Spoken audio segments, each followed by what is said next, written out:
عقیدہ ہے جس کے بغیر ہمارا ایمان کامل ہو ہی نہیں سکتا، وہ عقیدہ ختم نبوت ہے۔ کہ جس طرح آمنت باللہ وملائکتہ وکتبہ ورسلہ والیوم الآخر والقدر خیرہ وشرہ من اللہ تعالی والبعث بعد الموت، یہ سارے عقیدے ہیں۔ وہاں پر ایک بیسک عقیدہ ختم نبوت کا بھی عقیدہ ضروری ہے، اس پر بھی انشاءاللہ۔ تو موت کی تیاری میں یہ بات سمجھنی چاہیے کہ انسان اپنے ہاتھ سے کوئی بھی چیز بناتا ہے اس کا کوئی نہ کوئی مقصد ہوتا ہے۔ مشین بنائی اس سے فوائد حاصل کر رہا ہے، ایک سیکنڈ اس سے فائدہ حاصل کرنے کی کوشش کرتا ہے کہ میرا اس کا سرمایہ لگا ہے ایک منٹ اور ایک سیکنڈ کے مجھے فائدہ پہنچائے۔ اور دنیا کی جتنی چیزیں ہیں ہمارے مشاہدات میں ہیں کہ ہر چیز مقصد کے لیے بنائی گئی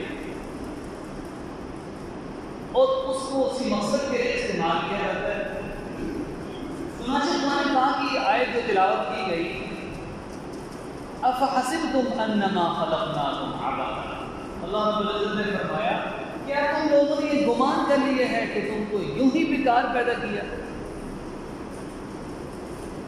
نہیں، بلکہ انسانوں اور جنوں کو اللہ نے بندگی کے لیے پیدا کیا ہے اور فرمایا کہ آخرت کی تیاری کے لیے پیدا کیا گیا ہے۔ مقربین بندوں کی جو صفات ہے ان میں سے جو تیسری چیز تھی وہ آج ہے، وہ کیا ہے کہ موت کی تیاری بہت ضروری ہے۔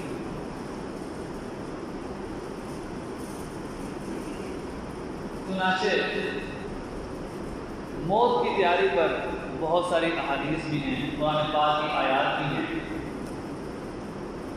قرآن پاک کی آیت ہے من کان یرید حرث الآخرۃ نزد له فی حرثہ ومن کان یرید حرث الدنیا نؤتیہ منہا وما له فی الآخرۃ من نصیب، کہ جو دنیا کی کھیتی کا طالب ہوتا ہے ہم اس کو دنیا دے دیتے ہیں، آخرت میں اس کا کوئی حصہ نہیں ہوگا، لیکن جو آخرت کی کھیتی کا طالب ہوتا ہے ہم اس کی کھیتی میں ترقی دیں گے۔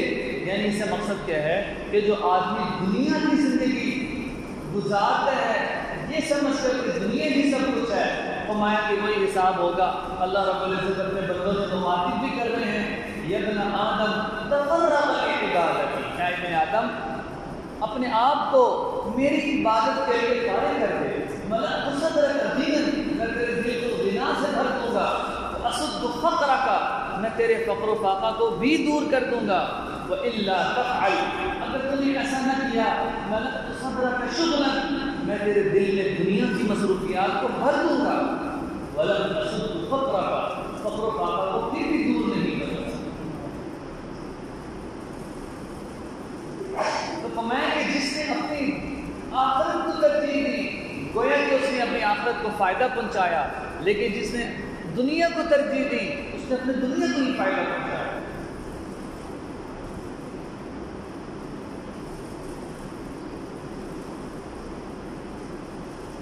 آپ صلی اللہ علیہ وسلم نے فرمایا کہ آدمی پر حق ہے کہ وہ روز موت کو یاد کیا کرے۔ صحابہ کے ایک جماعت رضوان اللہ اجمعین نبی پاک صلی اللہ علیہ وسلم ان کے قریب سے گزرے، دیکھا کہ وہ کھلکھلا کر ہنس رہے ہیں، فرمایا کہ اگر قبر کو یاد کرتے تو جو کیفیت میں دیکھ رہا ہوں وہ پیدا نہ ہوتی۔ اس لیے کہ جب بندہ مومن قبر میں رکھا جاتا ہے، قبر کہتی ہے تیرا آنا مبارک ہو۔ جتنے بھی لوگ زمین پر چلتے تھے تو ان سب میں مجھے اچھا لگتا تھا، آج تو میرے پاس آیا ہے تو میرے اچھے سلوک کو بھی دیکھا گا۔ وہ قبر حد نکاح تک وسیع ہو جاتی ہے، اس کے لیے بستر بچھا دیے جاتے ہیں، اس کے لیے ایک جنت سے کھڑکی کھول دی جاتی ہے جس سے جنت کی خوشبوئیں اور آرام دہ چیزیں اس کے لیے آتی رہتی ہیں۔ میں اگر کوئی گناہ گار قبر میں رکھا جاتا ہے تو قبر کہتی ہے کہ تیرا آنا نہ مبارک ہو۔ جتنے بھی لوگ زمین پر چلتے تھے تو ان سب میں مجھے برا لگتا تھا، آج تو میرے پاس آیا ہے، میرے حوالے ہوا ہے تو میرے برے سلوک کو بھی دیکھے گا۔ فرمایا کہ پھر اس کے لیے ایک جہنم سے ایک کھڑکی کھول دی جاتی ہے اور اس کو عذابات ہوتے رہتے ہیں۔ پھر آپ صلی اللہ علیہ وسلم نے یہاں پر ایک جملہ فرمایا تھا انما القبر روضۃ من ریاض الجنہ او حفرۃ من حفر النار، کہ قبر یا تو جنت کے باغوں میں سے ایک باغ ہے یا جہنم کے گڑھوں میں سے ایک گڑھ ہے۔ اور قیامت کی نشانی میں آپ صلی اللہ علیہ وسلم نے حالات ذکر کرتے ہوئے فرمایا قرآن پاک کی آیت سے کہ یوم یفر المرء من اخیہ، قیامت والے دن آدمی اپنے بھائی سے بھاگے گا، وَأُمِّهِ وَأَبِيهِ، اپنی ماں سے، اپنے باپ سے، جو ہر وقت ان کو اپنا سمجھتا رہا، لیکن قیامت والے دن کوئی ساتھ ملے گا، وَصَاحِبَتِهِ وَبَنِيهِ، اپنے ساتھیوں سے، بعضوں نے کہا وصاحبتہ اس مراد بیوی ہے، وَبَنِيهِ، اور اپنے بچوں سے بھی بھاگے گا قیامت والے دن۔ وجہ کیا ہوگی؟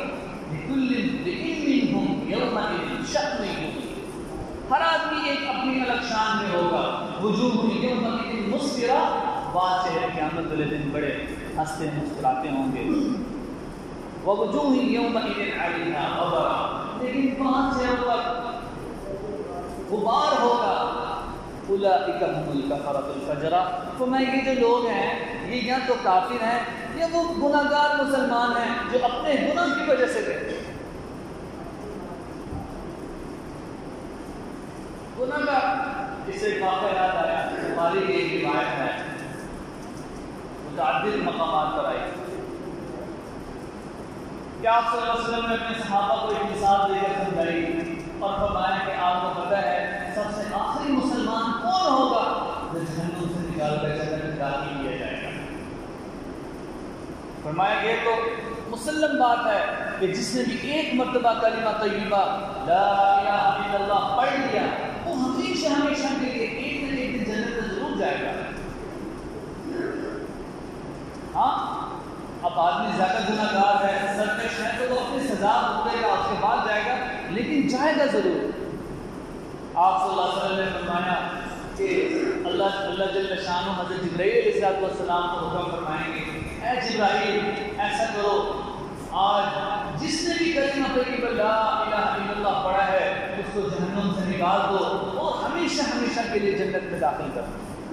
چنانچہ حضرت جبرائیل علیہ السلام اللہ تعالیٰ کے حکم پر سب لوگوں کو نہلائیں گے اور جہنم سے نکال کر جنت میں داخل کر دیں۔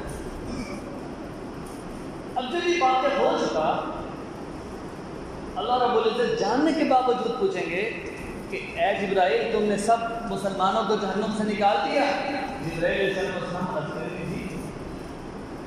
ایک دم ہلکی سی آواز آئے گی یا حنان یا منان یا بدیع السماوات والارض، یا حنان یا منان یا بدیع السماوات والارض۔ اللہ کہیں گے فرمائیں گے کہ جبرائیل کی آواز کہاں سے آ رہی ہے؟ ابھی بھی میرا کوئی بندہ جہنم میں ہے، جب بھی کوئی کہاں ہے؟ حضرت جبرائیل علیہ السلام جائیں گے اور جہنم کا ایک ایک کونا چھان ماریں گے، آئیں گے کہ اللہ نے گفتگو نہیں کی۔ ابھی یہ گفتگو ہو رہی ہوگی، اللہ کے تو علم میں ہے، پھر آواز آئے گی یا حنان یا منان یا بدیع السماوات والارض۔ بخاری کی روایت ہے اللہ رب العزت فرمائیں کہ جبرائیل جاؤ، ابھی بھی ایک مسلمان ہے جو جہنم میں موجود ہے۔ جبرائیل علیہ السلام جائیں گے جہنم کا کونا کونا لے کر آئیں گے، آتا مجھے نہیں ملا، تیسری مرتبہ یہی ہوگا۔ پھر اللہ رب العزت فرمائیں گے جبرائیل جاؤ جہنم کی اس پرانی جگہ پہ جہاں سے جہنم بھی پناہ مانگتی ہے، میرا ایک مسلمان ہے لیکن وہ اپنے گناہوں کی وجہ سے جہنم میں گیا ہوا ہے، جاؤ اس کو نکال کر لیں۔ پھر چنانچہ حضرت جبرائیل علیہ السلام جائیں گے اور جہنم کو وہ ہونا جہاں سے جہنم بھی پناہ مانگتی ہے اس مسلمان کو لایا جائے گا، اس کو نہلایا جائے گا اور اس کو ہمیشہ ہمیشہ کے لیے جنت میں داخل کر دیا جائے گا۔ آپ صلی اللہ علیہ وسلم فرمائیں گے یہ وہ آخری مسلمان ہے جس نے کلمہ پڑھا ہے، اس کو جنت میں داخل کر دیا جائے گا۔ تو اطاعت اور فرما برداری اس لیے ہے کہ انسان اپنے آپ کو وفی ذالک فلیتنافس المتنافسون، حرص کرنی ہے تو نیکی میں حرص کریں، ایک دوسرے سے آگے بڑھیں نیکی میں۔ میرا بھائی نمازیں پڑھ رہا ہے تو میں اس سے اچھی نمازیں پڑھنے والا بنا، نہ کہ مال میں حرص کرے، اس کے پاس زیادہ مال ہے میرے پاس کم ہے، میرے پاس زیادہ ہونا چاہیے۔ میں کہ دین داری میں اپنے سے زیادہ کو دیکھو، دنیا داری میں اپنے سے کم کو دیکھو، پھر ہی میں خوشحال رہوں۔ اگر میں متوسط گرانے سے ہوں، اگر میں مالداروں کو دیکھوں گا، آپ صلی اللہ علیہ وسلم نے جس سے منع بھی فرمایا کہ مالدار کی صحبت سے بچو، اس کی وجہ سے ناشکری پیدا ہوگی۔ اس کی وجہ کیا ہے؟ قرآن پاک میں اللہ نے فرمایا ثم لتسألن يومئذ عن النعيم، ثم لتسألن ألهاكم التكاثر، مال کی کثرت نے تم لوگوں کو ہلاکت میں ڈال دیا، حتی زرتم المقابر، یہاں تک کہ تم اس کی حرص میں کوشش کرتے کرتے کرتے قبروں تک پہنچ جاتے ہو، حتی زرتم المقابر، یہاں تک کہ تم قبروں میں پہنچ جاتے ہو، کلا سوف تعلمون، ہرگز نہیں تمہیں جاننا چاہیے، ثم کلا سوف تعلمون، پھر ہرگز نہیں تم جانو، کلا لو تعلمون علم الیقین، چاہیے کہ علم یقین رکھو، لترون الجحیم، اس دن جہنم سامنے لے آئی جائے گی، ثم لترونها عین الیقین، اور پھر آخری آیت ثم لتسألن یومئذ عن النعیم، اللہ نے جو تمہیں نعمتیں دی ہیں ان نعمتوں کے بارے میں قیامت والے دن پوچھا جائے گا۔ اس آیت کو سمجھاتے آپ صلی اللہ علیہ وسلم نے فرمایا کہ ٹھنڈا پانی ہے، اس بارے میں بھی پوچھا جائے گا، نعمتوں کے بارے میں پوچھا جائے گا۔ صحابہ نے عرض کیا یا رسول اللہ ہمارے پاس تو کبھی جو ہوتی ہے، کبھی کھانا ہوتا ہے یا نہیں ہوتا، تو کیا ہم سے بھی پوچھا جائے گا؟ آپ صلی اللہ علیہ وسلم نے فرمایا کیا تم جوتے نہیں پہنتے، کیا تم ٹھنڈا پانی نہیں پیتے، کیا تم اللہ کی نعمتوں کو حاصل نہیں کر رہے؟ کچھ اللہ رب العزت پوچھیں گے نعمتوں کے بارے میں۔ چنانچہ اسی آیت کے ضمن میں مفسرین نے ایک واقعہ لکھا ہے، مسلم اور ترمذی میں بھی واقعہ ہے، وہ کیا ہے؟ ایک مرتبہ حضرت ابوبکر صدیق رضی اللہ عنہ سخت گرمی میں مسجد نبوی میں تشریف فرما تھے، حضرت عمر رضی اللہ تعالیٰ عنہ کو پتہ چلا کہ ابوبکر رضی اللہ عنہ موجود ہیں، فوراً گئے حال دریافت کرنے، پوچھا کہ آپ ادھر کیسے؟ حضرت ابوبکر صدیق رضی اللہ عنہ نے فرمایا کہ اے عمر، بھوک کی شدت نے مجھے یہاں لے آیا۔ حضرت عمر رضی اللہ عنہ فرمایا کہ اللہ کی قسم میری بھی یہی حالت ہے کہ شدید بھوک مجھے لگی ہے۔ اب یہ دونوں حضرات ادھر موجود تھے، آپ صلی اللہ علیہ وسلم بھی وہاں تشریف لائے، کہا کہ آپ دونوں یہاں کیسے؟ دونوں نے اپنے حال کو واضح کر دیا کہ یا رسول اللہ ہم دونوں تو اس لیے جمع ہوئے ہیں، شدت بھوک نے ہمیں۔ آپ صلی اللہ علیہ وسلم نے اپنے پیٹ سے بھی پتھر دکھائے کہ اے میرے خلفاء میری بھی یہی حالت ہے بھوک۔ چنانچہ آپ صلی اللہ علیہ وسلم نے فیصلہ کیا کہ یہ تینوں حضرات ابو ایوب انصاری رضی اللہ عنہ کے گھر چلے گئے، پوچھا ان کی اہلیاں گھر موجود تھیں، ابو ایوب انصاری کدھر گئے؟ انہیں کبھی آتے ہی ہوں گے۔ چنانچہ چند دیر میں حضرت ابو ایوب انصاری رضی اللہ عنہ تشریف لے آئے اور آپ صلی اللہ علیہ وسلم ان کے صحابہ کو حضور پیش کی، حضور کھائیں۔ مختصراً جب گوشت کھا رہے تھے تو آپ صلی اللہ علیہ وسلم نے گوشت کی ایک بوٹی حضرت ابو ایوب انصاری کو دی، کہا کہ اے ابو ایوب انصاری یہ جا کر فاطمہ کو دے آؤ، کئی روز ہو گئے ایسا اس کو بھی نہیں ملا۔ چنانچہ ابو ایوب انصاری کو لے کر حضرت فاطمہ کو دیا۔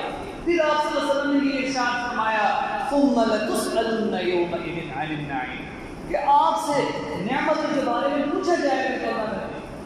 حضرت بکر عمر نے کہا یا رسول اللہ اتنی شدت بھوک میں اگر ہمیں کوئی چیز ملی ہے کیا اس بارے میں بھی پوچھا جائے گا؟ فرمایا ہاں پوچھا جائے گا، اللہ نے جو نعمتیں عطا کی ہیں، جو صلاحیتیں عطا کی ہیں، جو طاقتیں عطا کی ہیں، وہ اس لیے دی ہیں کہ اللہ ہم سے ان کے بارے میں پوچھیں گے۔